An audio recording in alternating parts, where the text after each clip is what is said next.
Welcome to the third lecture presentation, where we'll be discussing socialization processes and the presentation of self. This module will introduce you to some of the most influential social theorists and sociological concepts pertaining to the symbolic interactions perspective and more generally social learning theory. Throughout the course of the module, we will address each of the following questions. We begin by asking what identity is and what its most common conceptualizations are. We ask how we understand the link between biology and socialization, framing the conversation as a nature versus nurture argument, and similarly, what we are referring to with eugenics. We then move on to define what socialization is and consider its relevance to a number of socialization processes. As part of this, we also ask what agents of socialization are and which ones are the most influential at various stages of our life course. We then move on and begin exploring a major social theorist, Charles Horton Cooley, and his conceptualization of the looking glass self, and then begin to consider the first symbolic interactionist, George Herbert Mead, and his understanding of role taking, play stage, game stage, and the generalized other. Similarly, we will also ask what total institutions are and consider what the process of resocialization is referring to.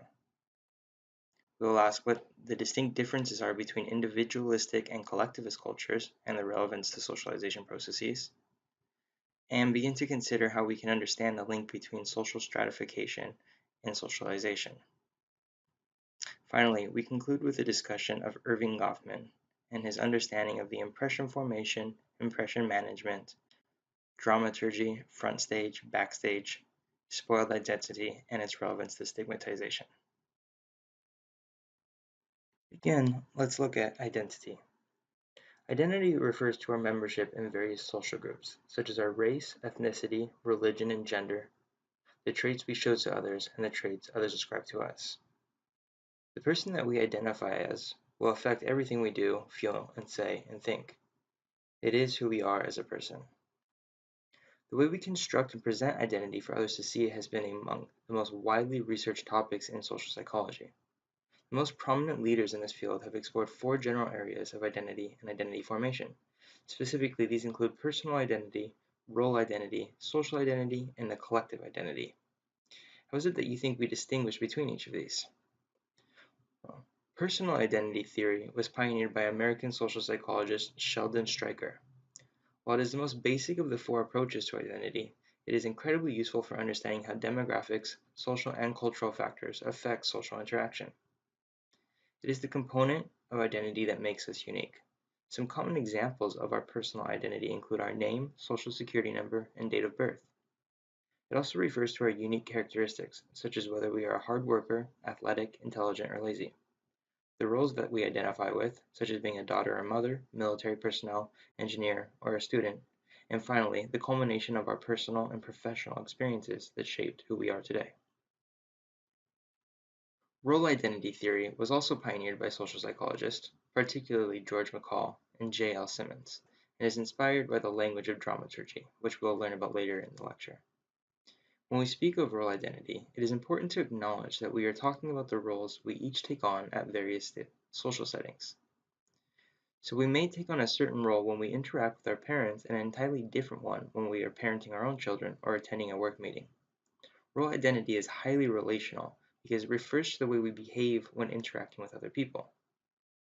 For example, our behaviors and mannerisms at work are likely to be far more professional than they are when we're talking to our children, and the persona that we present when we are hanging out with our friends is likely to be much less formal and more laid back than the one that we present at work. Social identity theory was pioneered by European psychologists and social psychologists, particularly Henry Teifi and John Turner. This theory emphasizes how a person's cognition, affect, and personal traits affect interpersonal interactions. It refers to one's social position in a variety of social groups and organizations, such as a social or athletic club, the NRA, or church.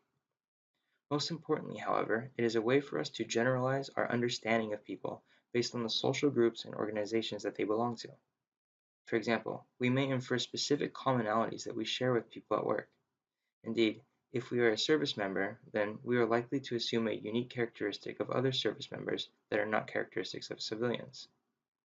Similarly, we may assume that someone has a specific set of beliefs because they identify as a Republican or Democrat, and we assume that when people identify as Christian, Catholic, or Jewish, that they believe certain things and practice certain behaviors. Finally, collective identity, also pioneered by European psychologists and social psychologists, is the way we practice the self.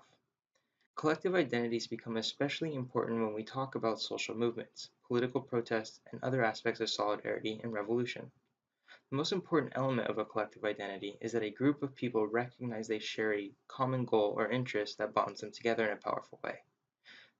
That would not be possible without a strong shared understanding about some social belief or ideology. So often, when we talk about identity, we are referring to the age-old debate about nature versus nurture. Are we the result of a specific biological composition, the result of our social experiences, both good and bad, or a combination of the two? I'm sure most of us would agree that we are the result of biological makeup and the experiences we have had interacting with other people over the course of our lives. This emphasizes the importance of considering our ascribed and achieved statuses. As many of you likely know, people are regularly stigmatized because of personal qualities that are outside of their control, such as their skin color, the type of person they are romantically attracted to, and the type of genitals that they were assigned at birth. This can affect the type of achieved statuses we take on later in life, and will most certainly dictate the way we are treated by other people and social institutions at certain points in our lives. Relying on Darwin's theory of evolution, that is, the idea that only the fittest survive, we would say that one's nature, meaning the attributes that they were born with, will determine whether they make it in life. However, most societies tend to have welfare programs and other forms of social assistance to help the less fortunate. Do you believe we have these programs to help people that may not have been born with as strong a constitution as others, or as a way to correct social injustices?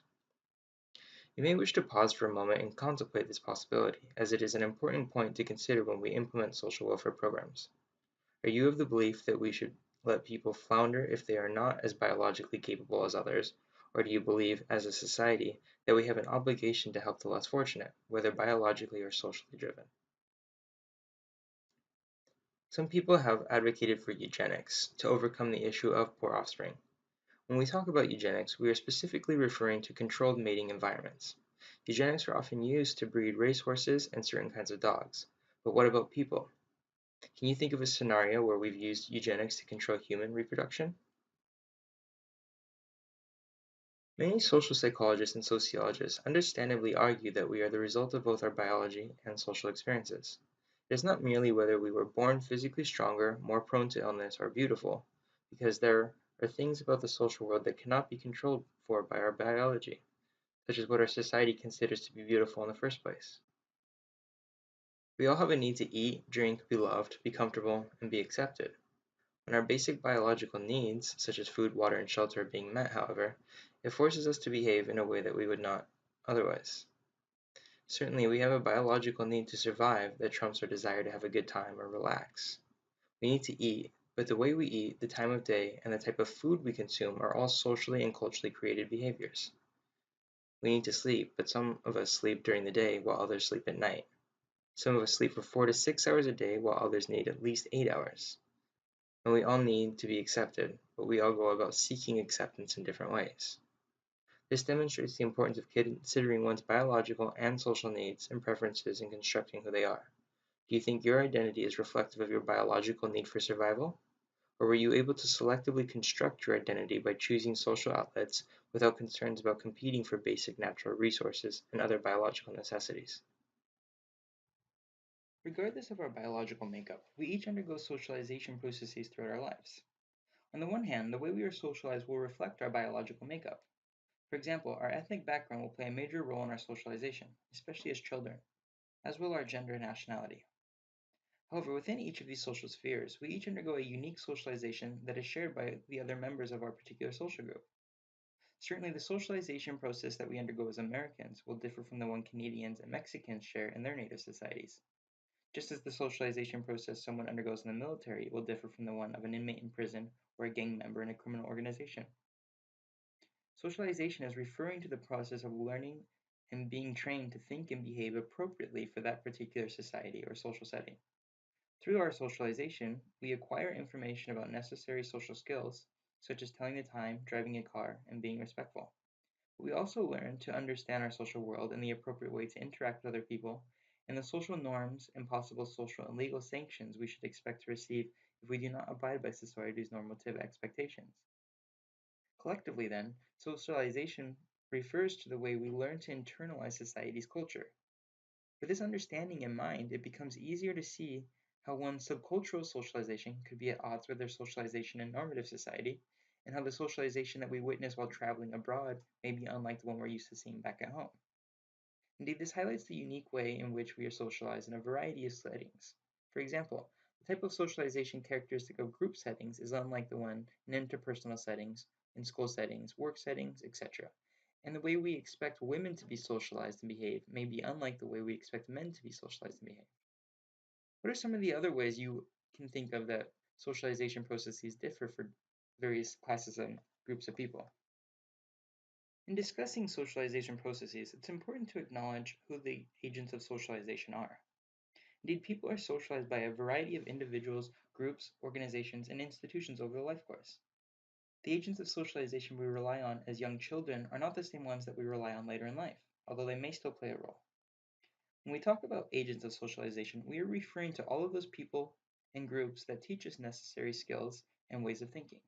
When we are children, our family tends to be the greatest socializing agent. As we age, however, the family remains a crucial socializing agent, but our friends, teachers, and employers become important ones as well. Indeed, a large body of research supports the assertion that agents of socialization change with age, becoming more or less important depending on our position in the life course. We tend to learn the most from people we regard highly, such as our parents, siblings, best friends, and our most trusted and respected teachers. We can also learn from our employers, coaches, and mentors, but the degree to which we learn and internalize what is being taught will largely depend on the type of relationship that we have with our socializing agents. This is why, during adolescence, our friends become a great socializing influence rather than our parents. However, we are not confined to learning from the people that are closest to us in all situations. As time passes and technology evolves, we increasingly rely on secondary agents of socialization to learn. Just think about how people would have learned about the world before the invention of television and written word. They may have depended on the experiences of elders to understand the inner workings of the world, because without their insights, young people with less world experience would only be able to learn by doing. Yet, now we are able to turn on the TV or log on to the internet to learn about almost anything. With Google at our fingertips, we have the ability to verify the veracity of claims people make instantly, or find easy step-by-step guides to complete the most complex of tasks. Historically, if you wanted to learn how to fix a tire on your car or change your oil, you had to wait until a family member, neighbor, or friend was available to teach you. However, you can now bring your iPad outside, log into YouTube, and watch a do-it-yourself video to learn the same necessary skills. In fact, because of these sort of advances, we can actually learn faster and more efficiently than in the past. If you wanted to learn what plants look like as they grow before the advent of video recording and editing, you would have had to wait for the plant to grow and blossom. But now we can watch videos on fast forward to see the outcome in a much expedited fashion. Similarly, when we no longer need to rely on the mediocre instructor of friends and family members, because professional teachers record their lesson plans for us to watch at our leisure. The importance of technology as a socializing element becomes even more apparent when we consider the ubiquity of technology use. 95% of all teens aged 12 to 17 were online by 2011, of which 80% use social media. This gives people from all over the world an opportunity to learn, and not just to learn, but to interact with and learn about people from other cultures and ways of life. Indeed, Americans living in farms in rural Wisconsin can now learn what it's like to live in New York or Singapore, just as people living in Amsterdam can learn what it's like to live in Los Angeles or Vancouver. It's also important to note that the way we are socialized changes with age. Let's take a look at a table showing how some of the most important agents of socialization change with age. During childhood, for example, the family provides socialization immediately following birth. They expose children to appropriate gender and race roles, and many of the most important life skills, like how to interact with other people, use silverware, tell the time, etc.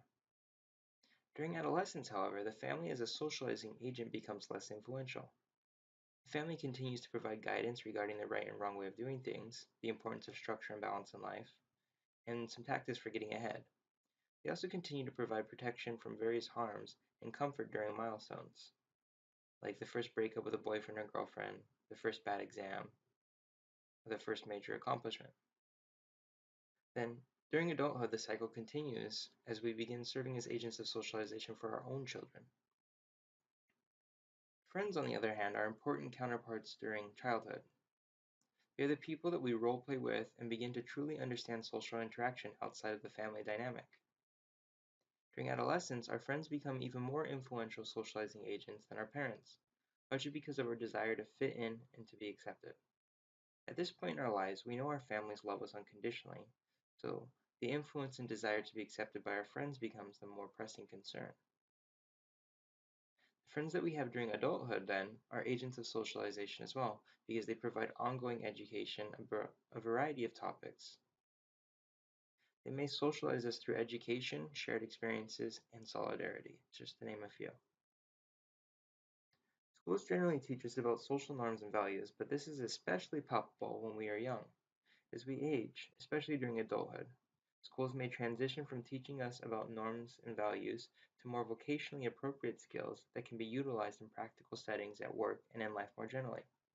Indeed, colleges and universities continue to teach major life skills like critical thinking, reading, and writing, but they also teach us how to assemble cars, resolve conflicts, interpret foreign languages, among many other things. The importance of work as a socializing agent becomes apparent as early as adolescence. When we're in high school and college, we may begin a part-time job to learn about the value of hard work and to make some extra spending money. In this regard, work is teaching us about social norms, values, and work ethic, much like the schools do. However, as we get older and begin careers, we typically go through an entire re-socialization, where we learn occupational skills and the important role the economy plays in society. Work life is nothing like school life, and this is something that cannot fully be comprehended until making the transition from school to work life. Religion and the state also play a significant role in our socialization, but this varies from person to person. Some people are more religious than others, and some people rely on the state to provide socialization more than others as well. For those of us with a strong commitment to our faith, religion probably works its way into almost every aspect of our lifelong socialization, while for others it may play little to no role. The state will play a major role in socializing people if they are fostered or in juvenile custody. Children that go to public schools will also be subject to more state influence than will children attending private schools. Finally, the mass media and technology serve as the medium through which many of us learn. Technology can be a very powerful learning tool during childhood, adolescence, and adulthood by introducing us to different cultures and ways of life.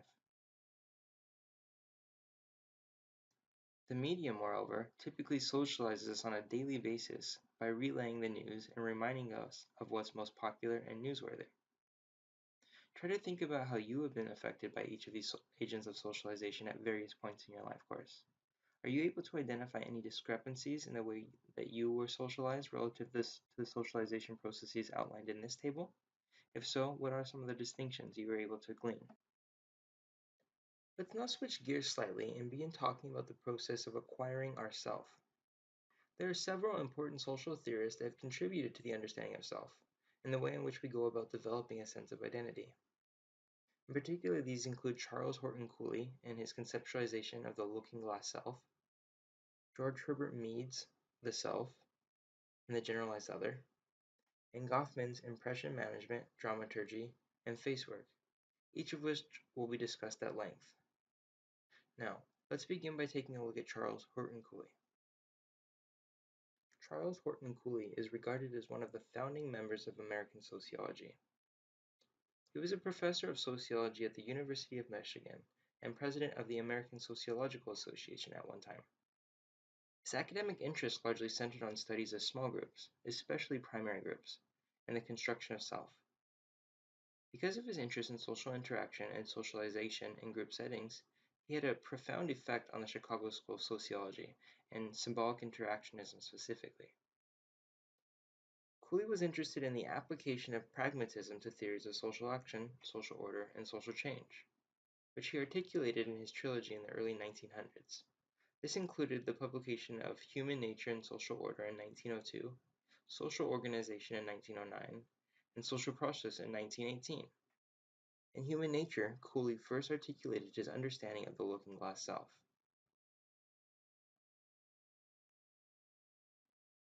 By this he was referring to the way that we construct our self. Unlike prevailing perspectives that saw the self as being given, as the utilitarians did, or contemplated, as the transcendentalists had, Cooley felt that the looking-glass self developed through a social process of interaction and communication with others in one's social environment. Development of identity is linked to social structure, or more specifically, in social communities. Cooley believed that the development of identity began first and foremost between mother and child. Indeed, this is where a child begins to learn about social connection and the importance of symbols for conveying meaning. Most importantly, Cooley noted that social processes are not just social endeavors, but simultaneously the means of individualization. In conceptualizing his theory of the looking-glass self, Cooley noted three progressive stages of evolution, namely the sense of appropriation, referring to biologically manifested spontaneity in activity, the social self, which is acquired through a recognition of others, and the looking-glass self, a metaphor to represent one's self-image that is created through imagination and the interpretations of social surroundings. As Schaeffer notes in his discussion of the looking-glass self, a subtle but critical aspect of the looking-glass self is that the self results from an individual's imagination of how others view him or her. As a result, we can develop self-identities based on incorrect perceptions of how others see us. Sir Herbert Mead grew up in a home laced with religion and higher education. His father was chair of sacred rhetoric and pastoral theology at Oberlin College, where his mother also taught, and where he attended university as an undergraduate. Mead's mother ensured from a young age that prayer, study, and hard work were part of the daily routine, and this is said to have shaped Mead and his outlook on life tremendously. Indeed, Mead felt that social action was the precondition of consciousness, that the social group came before and was a necessary shaper of one's consciousness. He began to articulate this in his first work in The Philosophy of the Act. This is where Mead argued that there are two aspects of human perception that must be taken into account. For one, perceptions arise out of one's immediate experience, namely situations in which one is able to distinguish themselves from other artifacts in their immediate environment. In essence, this perspective sees the immediate social environment as a tangible thing that can be dealt with, rather than signs or concepts. Additionally, he felt that there is a perception that arises through reflection or intelligence, where one is able to distinguish between their self and those people and things that are separate from them. The former is what he referred to as the subjective, while the latter the objective. For me, the self could be seen as an object, or something obtained through social interaction and communication. Animals could not develop a self because they did not have the capacity to view themselves this way, and infants did not at birth, but acquired one by interacting with others and creating experiences.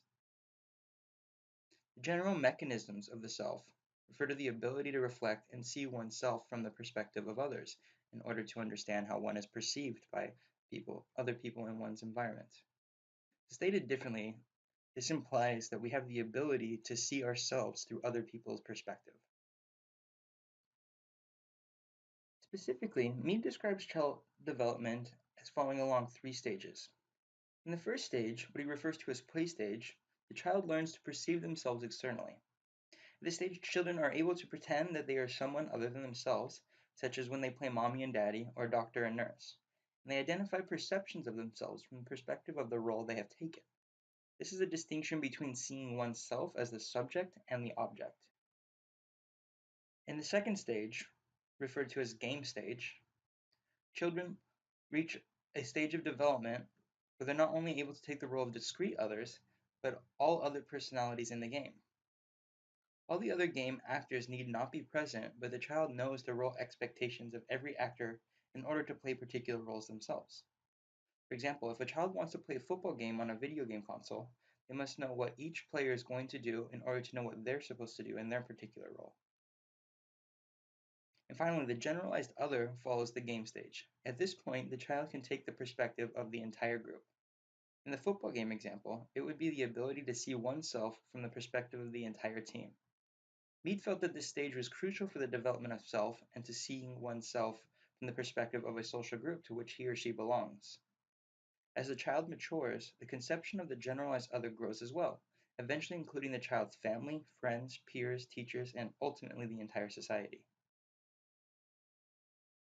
As social beings, we are constantly socialized and learning to fit in, especially when we enter unfamiliar territories. When we transition from social setting to social setting, we necessarily undergo a new socialization.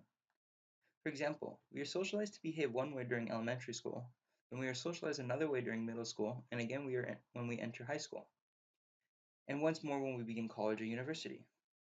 At each stage, our development and the development of the other people in our social environment increases, therefore exposing us to new ways of thinking and behaving. During elementary school, socialization may be restricted to learning play with peers and respect for teachers, while during middle school, adolescents are introduced to new relationships, such as romantic ones, and are expected to be more responsible and accountable for their actions. High school is more of the same. Then, during college or university, young adults are re-socialized once more as they begin transitioning from an adolescent student to a student with some adult responsibilities. The life course is also filled with several rites of passage.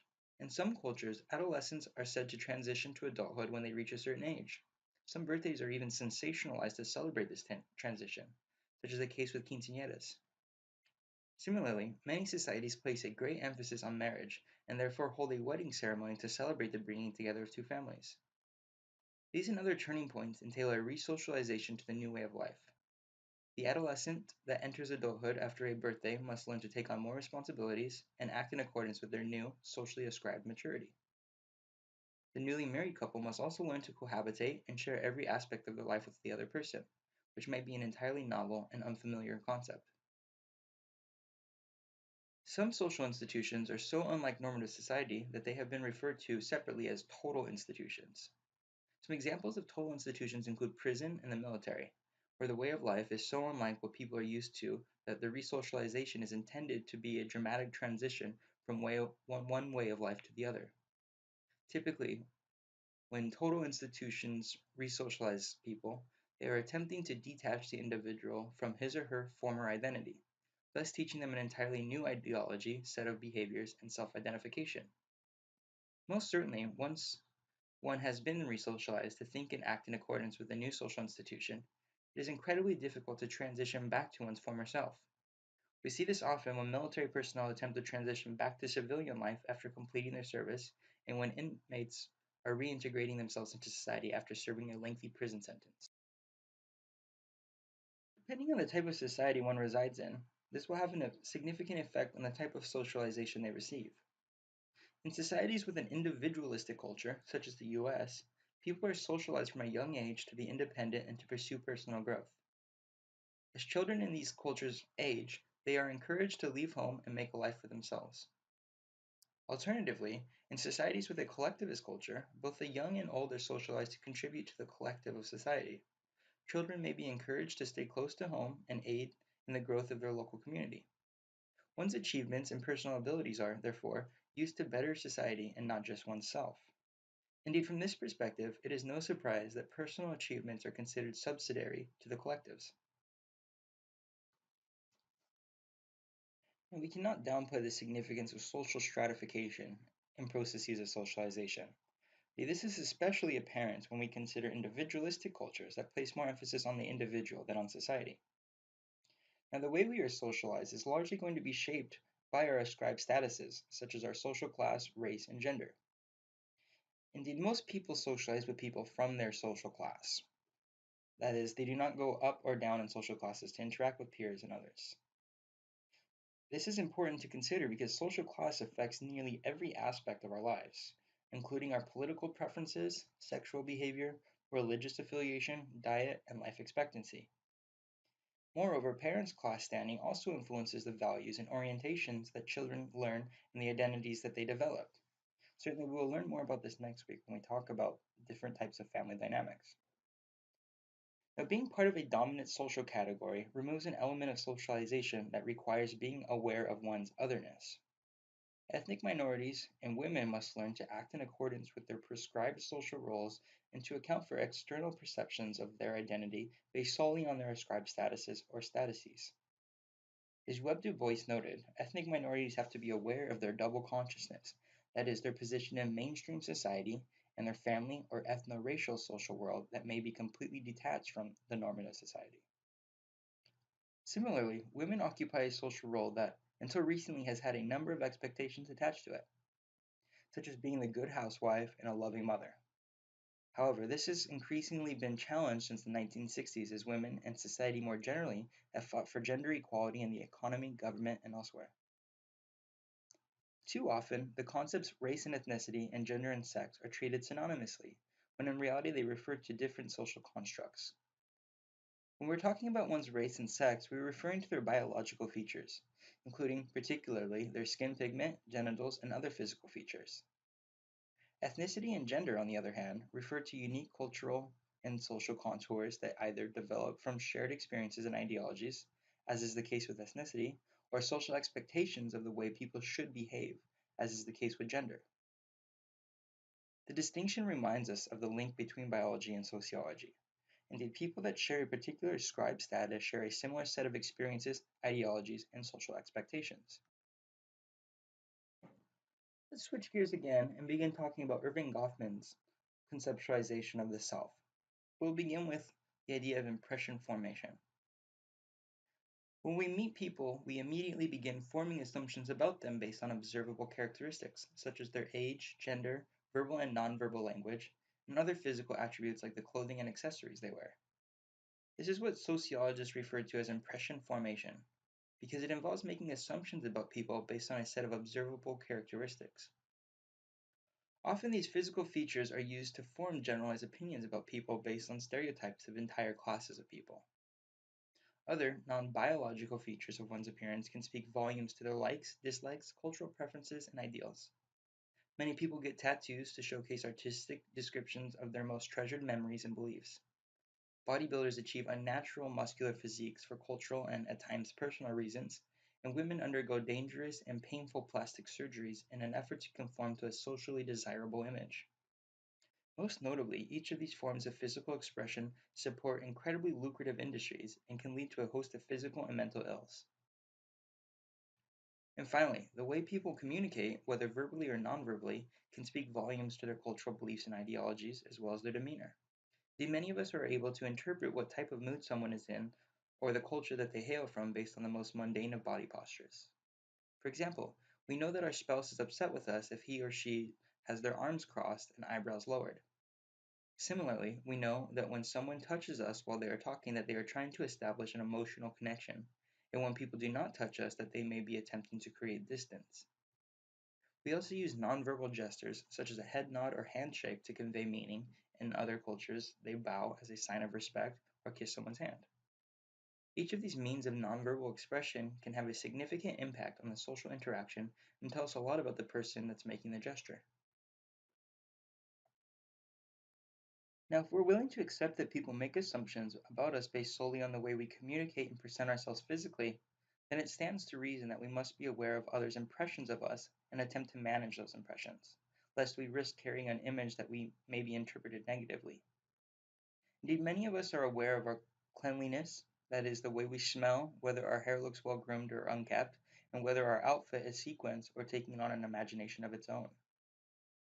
Consequently, it makes sense that many of us go to great lengths to manage our identity and project an image of ourselves that we want others to see. Sociologist Erving Goffman coined the process impression management, referring to the way we attempt to sway people's perceptions of us by managing what they see and hear. Because of the social expectations many of us have to conform, and the ubiquity of messages buttressing these expectations in mass media, it is now more difficult than ever to ensure we maintain a positive public image of ourselves. Many of us go to great lengths to ensure we carry a positive public image, such as ensuring we are well-groomed and fashionable. However, it may not always be as easy as checking the mirror before we leave. We must also be aware of what people think of us because of the ideals that we project and the preferences we have. Especially during election time, many of us selectively reveal who we are voting for and which political party we are most closely aligned. Pledging allegiance to the wrong candidate when in mixed company can result in uncomfortable conversations and unsubstantiated assumptions about our morals and ideals, purely because of who we feel is best qualified to be in office. In what other ways do you manage your identity in public forums? Now that we have a little bit of an idea of what Erving Goffman was interested in professionally, let's just consider his profile briefly. Erving Goffman is among the most widely known and respected sociologists, especially within the realm of social anthropology and symbolic interactionism, although he himself, as well as many other prominent social thinkers, felt he was an iconoclast that did not fit well into any of the theoretical frameworks or social classifications. Instead, he is regarded as very uniquely Goffman. Goffman was a Canadian born in Alberta, Canada.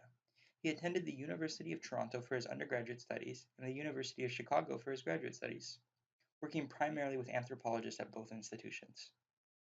However, he shared Mead's understanding of the self and sought to situate the formation of identity in a social context. Rather than being concerned with the way we construct our identity internally, Goffman was concerned with the way society forced people to take on an identity in specific social settings.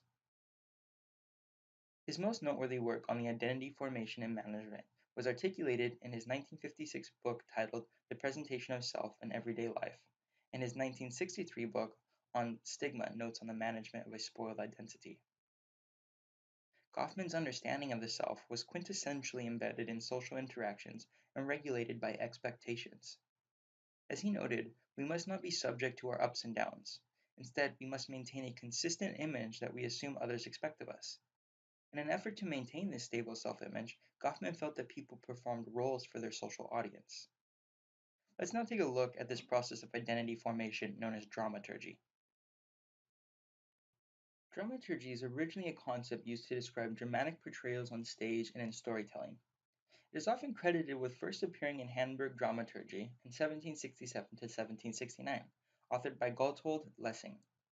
But it was first firmly brought to the discipline of sociology by Erving Goffman in his 1956 book on the presentation of self, where he describes the way people put on a show for their social audience.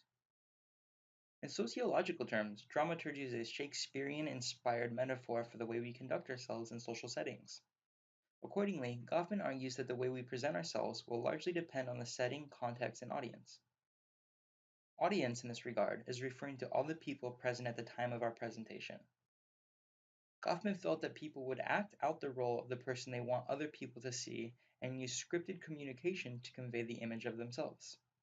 Importantly, moreover, he felt that this metaphor could be applied to all facets of social life, from the way we greet one another to the way we argue with our significant others and express the most sincere of emotions. In presenting themselves for others to see, people distinguish between settings where they have to be on cue and settings where they can let their guard down. The author of your textbook uses the example of a waiter or waitress in a restaurant setting to demonstrate the difference between front stage and backstage. This is a great way to visualize the way we turn our presentation of self on and off. When we are on shift and working for tips, we are operating in the front stage, meaning we are portraying an image of ourselves we want others to see. We act the role and play the part so we are regarded favorably by others, even if that act we are putting on is staged performance. Alternatively, we may take on a macho persona when trying to intimidate or instill fear in others, even if deep down we are not a violent or masculine person. When the waiter or waitress enters the kitchen, out of the public's eye, he or she is then able to abandon their staged performance and begin acting in the way that they want to. They may begin throwing dishes, cursing their choice in occupation, and wishing ill on their other customers.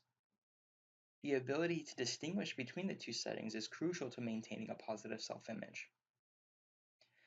Do we all have that one friend that says it how it is and wears their personality on their sleeves? This person is an example of someone that does not differentiate between the front and backstage, unless, of course, the image they are trying to present for others to see is brash and or genuine. Take some time to reflect and see if you can identify some scenarios in your personal life where you switched between a front and a backstage persona for the sake of maintaining a positive self-image. What are you able to glean from your reflections? Are you the type of person that does not distinguish between the two, or are you like most of other people and constantly aware of the image being portrayed for others to see? Let's now conclude with a discussion of Erving Goffman's spoiled identity and its link to stigmatization. Here, Goffman is referring to a scenario where one is unable to manage their positive public image. It may be the case that someone has been caught lying about their abilities or has otherwise had a blemish on their character revealed in the public social setting. When one's positive self-image is belittled or challenged, they may experience a spontaneous emotional response known as embarrassment. It may be helpful to think of this as an informal social sanction, because the normative way of conducting ourselves in social settings is to maintain one another's positive self-image. So when there's a violation of that social norm, whether because a person is being called out for lying about their image or because a character weakness was unintentionally revealed, a social response may ensue, such as publicly acknowledging the lie or, in extreme cases, ostracizing the person from the social setting. When one's identity is tarnished, it is said to be a spoiled identity, which can then lead to social stigmatization and a host of other social ills. Social stigmatization can be a short-term response to a socially inappropriate behavior or a less than desirable trait, manifested as embarrassment. However, when one's spoiled identity remains spoiled, it can lead to long-term social stigmatization.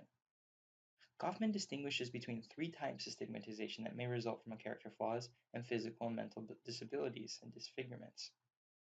People may experience stigmatization because of a body defect, such as having obvious scars, a missing or damaged limb, blindness, deafness, etc. People may also experience stigmatization because of character defects, such as being untrustworthy, dishonest, or weak-willed. Some of you may have a family member that always shows up to family gatherings late. Just think of how the group responds in these situations. Typically, the late family member is publicly ridiculed, perhaps in a fun, lighthearted way, and that aspect of their character becomes a talking point. Finally, in what Goffman refers to as tribal stigma, one is said to experience stigmatization because of their membership in a devalued social group. These social groups can either be ascribed, such as one's race or ethnicity, or achieved, such as one's religion or socioeconomic status. Understandably then, when someone has socially valued and socially devalued characteristics, they attempt to cover their less desirable features up and amplify their more desirable ones. For example, if someone is blind and needs corrective vision, they may turn to contact lenses to avoid the stigma of wearing glasses. People with burn scars or offensive tattoos on their arms may wear long-sleeve shirts in public settings to cover them up. And with the habit of being late to social gatherings, someone may rely on the use of excuses to justify their tardiness, such as blaming traffic conditions or uncooperative children. Someone may also have multiple character traits that are stigmatized. For example, in talking about medical marijuana users, Andrew Hathaway refers to the stigmatization of being an ill patient and a drug user as layered vulnerabilities. In this case, one may suffer from a physical ailment, such as having cancer or HIV, which results in feelings of stigmatization, and then have a second layer of stigmatization because of their medication that helps with their symptom relief. The fact that the drug being used for symptom relief is considered a deviant drug may also lead to stigmatization. So, being both an ill patient and a deviant drug user thus serves to create layers of stigmatization that must be managed. Now, this concludes the third lecture on socialization and self-identification processes. You may now begin working on your week's journal entry and online discussion.